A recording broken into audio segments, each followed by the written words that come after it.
പഠനത്തിൽ പ്രയാസം അനുഭവിക്കുന്ന കുട്ടികൾ.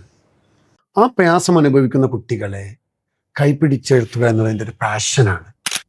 പിന്നെ മറ്റേറ്റവും പ്രധാനപ്പെട്ട ഒരു സംഭവം എന്ന് എനിക്ക് തോന്നിയത്, എൻ്റെ പാഷൻ എന്ന് പറയുന്നത്, ഞാൻ പഠനത്തിൽ വളരെ പ്രയാസം അനുഭവിച്ച ഒരാളാണ്. താരേ സമീൻ പർ എന്നൊരു സിനിമ വന്നപ്പോഴാണ് കുറച്ചെങ്കിലും ലേണിംഗ് ഡിസബിലിറ്റി എന്നൊരു സംഭവം ജനങ്ങൾ അറിയാൻ തുടങ്ങിയത്.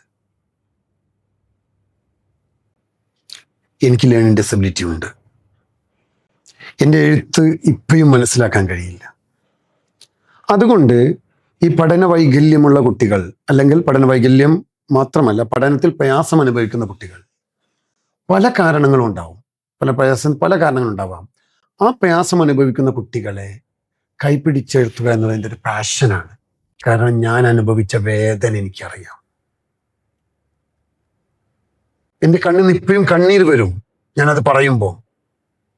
ഈ വേദന അനുഭവിക്കുന്ന ലക്ഷക്കണക്കിന് വിദ്യാർത്ഥികൾ നമ്മുടെ വിദ്യാലയങ്ങളിൽ നിന്നുണ്ട്. അവരെ മണ്ടന്മാരെന്നും പൊട്ടന്മാരെന്നും മുദ്ര കുത്തുകയാണ്. അവർ ബുദ്ധിയില്ലാത്ത കുട്ടികളല്ല പലരും, അതിബുദ്ധിമാന്മാരാണ്.